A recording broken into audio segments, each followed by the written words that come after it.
Hello everyone, welcome to Rajeshwar. నేను మీ రాజేశ్వరి అండి. ఈరోజు రాజేశ్వర్లో కాణిపాకం విఘ్నేశ్వరుని ఆలయ చరిత్ర గురించి కొన్ని విషయాలని ఈరోజు ఈ వీడియోలో తెలుసుకుందామండి. లాస్ట్ మంత్ మేము కాణిపాకం వెళ్ళాము. ఆ వీడియో వ్లాగ్స్ని కూడా మీకు ఆల్రెడీ షేర్ చేశాను.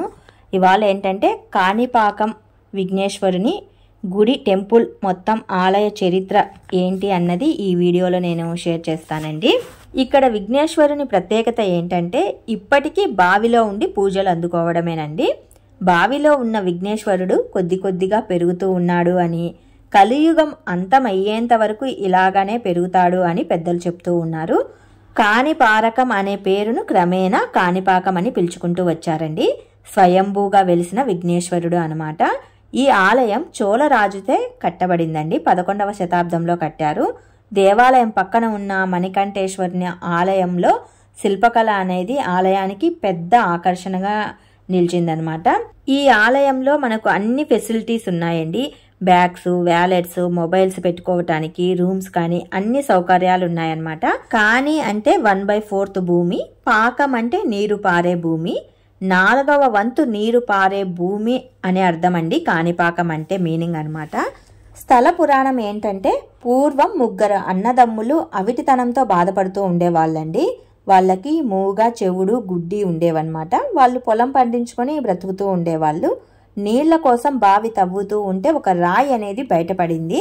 ఇంకా అలాగే తవ్వుతూ ఉంటే ఆ రాయి నుంచి రక్తం రావటంతో నీళ్లు ఎర్రగా మారి వాళ్ళ అవిటితనం అనేది పోయింది అని అంటూ ఉంటారండి. ఇంకా లోపలికి ఎక్కువగా బావిని తవ్వటం వలన ఆ నీళ్లతో పాటుగా వినాయకుడి విగ్రహం పైకి తేలి ఆయన స్వయంభూగా వెలిశాడు అని ప్రతీతి అండి. దీంతో చుట్టుపక్కల వాళ్ళు కొట్టిన టెంకాయ నీళ్లు 1.5 ఎకరం పారిందంట. అలాగాని కాణిపారకం అని పేరు వచ్చేసిందండి. చుట్టుపక్కల వాళ్ళు కొట్టిన టెంకాయ నీళ్లు దాదాపు 1.5 ఎకరా. సో అప్పట్లో కాణిపారకం క్రమేణా కాణిపాకం అని పేరు వచ్చింది. ఈ ఆలయంలో ఆపోజిట్లో వరదరాజుల గుడి టెంపుల్ ఉందండి. అది కూడా చాలా బాగుందనమాట. ఇదంతా షాపింగ్ అండి. మనకు గుడి దగ్గర ఏం కావాలన్నా కొనుక్కోవచ్చు. చిన్న చిన్న వినాయకుడి విగ్రహాలు కానీ, పిల్లల బొమ్మలు కానీ, లేడీస్ కావాల్సిన గాజులు, కెంపులు, పచ్చలు, ఇలా కలర్ఫుల్ దండలు ఏం కావాలన్నా మనం కొనుక్కోవచ్చు. రేట్ అయితే కాస్త బార్గెనింగ్ చేసి తీసుకోవచ్చు అండి. టెంపుల్ దగ్గర మనకు అన్ని సౌకర్యాలు ఉన్నాయి. అలాగే మనకు కావాల్సిన అన్ని వస్తువులు ఉన్నాయన్నమాట. కాకపోతే టైమింగ్ వచ్చేసి నైట్ 9 వరకే మనకు దర్శనం అవైలబుల్గా ఉందండి. 9 తర్వాత అవైలబుల్గా లేదు. మేము వెళ్ళినప్పుడు మార్నింగ్ 4:35 కల్లా గుడి ఓపెన్ చేసేస్తారు. పాలాభిషేకం చేయాలనుకున్న వాళ్ళైతే 7 బిలోనే, మార్నింగ్ 7 బిలోనే అభిషేకం టికెట్ తీసుకోవాలండి. తర్వాత 11 ఆఫ్టరు మళ్ళీ పూజ టయానికి అభిషేకం టికెట్ తీసుకోవాల్సి వస్తుంది. పాలాభిషేకానికి అక్కడ టికెట్ అనేది కాస్త కష్టమేనండి. మాకైతే ఆ టికెట్ అనేది అవైలబుల్గా లేదు. మేము నార్మల్గా దర్శనం చేసుకొని వచ్చేసామన్నమాట. 7 అబోవ్ వెళ్ళాము. సో టికెట్ మాకు లేదు. ఎవరైనా వెళ్ళాలనుకున్న వాళ్ళు ఈ టైమింగ్స్లో వెళ్తే కనుక పాలాభిషేకం అనేది మనకు కన్వీనియంట్గా ఉంటుంది. మనం దర్శనం బయటకు వచ్చిన తర్వాత వ్యూ అనేది ఇదండి. దర్శనం బయట చివరి గేట్ అంటారు కదా, అక్కడ వచ్చిన తర్వాత వ్యూ అనేది ఈ రకంగా ఉంది. గుడి చుట్టూ ప్రహారీ గోడ అయితే చాలా బాగుందండి.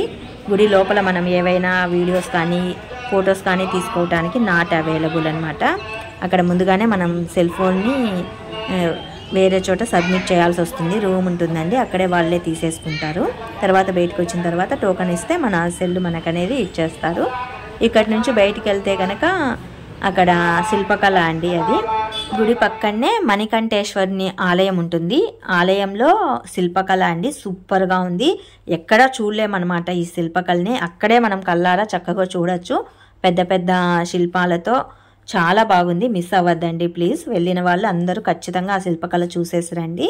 వినాయకుడికి సిద్ధి, బుద్ధి అని 2 భార్యలు ఉంటారు. అవి టెంపుల్ పైన శిల్పాలు ఉన్నాయండి. నేను అది షూట్ చేయలేదు. 2 పక్కనే ఉన్నారు. గుడి లోపలనే ఉన్నారు. అవి కూడా మనం చూడొచ్చు. చాలా బాగుంటుంది అనమాట. అది కూడా కాణిపాకం విఘ్నేశ్వరుడు అంటే మనం ఏదైనా పని చేస్తున్నప్పుడు మొదటి పూజ అందుకుంటున్న విఘ్నేశ్వరుడు కాబట్టి ఏదైనా పని మొదలు పెట్టాలనుకున్నప్పుడు ఫస్ట్ టైం ఆయన దగ్గరికి వెళ్ళి దర్శనం చేసుకొని ఏదైనా పని చక్కగా మొదలు పెట్టుకోవచ్చండి. నేనైతే ఫస్ట్ టైమే ఇది చూడటము. చాలా రోజుల నుంచి వెళ్ళాలనుకుంటున్నాము. ఇదే ఫస్ట్ టైము. ఆర్టీసీ అయితే పీలేరు, పీలేరు నుంచి చిత్తూరు, చిత్తూరు నుంచి కాణిపాకం ఇవి వెళ్ళొచ్చండి. మెయిన్ ఎక్కడి నుంచి వచ్చినా కూడా పీలేరు, చిత్తూరు ఇవి అనేవి మనకు టచ్ అవుతూ ఉంటాయి. మేము వేంపల్లి నుంచి వెళ్ళాంలేండి, బస్సులన్నీ మారుతూ వెళ్ళాము. పీలేరు నుంచి చిత్తూరు, చిత్తూరు నుంచి కాణిపాకము. మధ్యలో గ్రీనరీ అనేది కూడా చాలా బాగుంది. వ్యూ అనేవి కూడా చాలా మంచిగా ఉంది. బయటికి వచ్చిన తర్వాత కూడా చక్కగా నీట్నెస్ అనేది బాగుంది.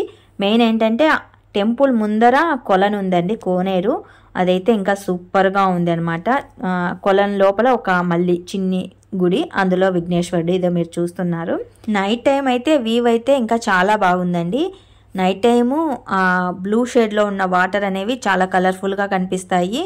చుట్టుపక్కల లైటింగ్ వ్యూ కానీ చాలా చక్కగా ఉందన్నమాట.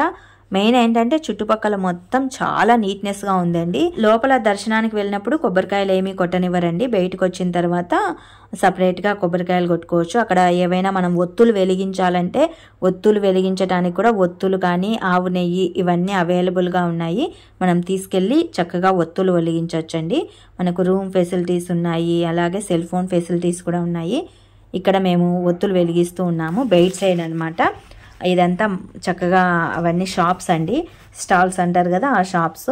ఇక్కడ కాణిపాకంలో ఏంటంటే తెల్ల జిల్లేడుతో చేసిన చిన్ని విఘ్నేశ్వరుని బొమ్మలు మనకు చాలా చక్కగా అరుదుగా లభిస్తాయండి. మిగతా టెంపుల్స్లలో తెల్ల జిల్లేడుతో చేసిన విఘ్నేశ్వరుని బొమ్మలు అనేవి నేను చూడలేదు. టెంపుల్స్కి వెళ్తూ ఉంటాను కదా, ఎవరు అమ్మలేదు. స్పెషల్గా నేను ఇక్కడే చూశాను. ఎందుకంటే తెల్ల జిల్లేడు వేరులో విఘ్నేశ్వరుడు కొలువుదీరి ఉంటారు అని అంటూ ఉంటారు.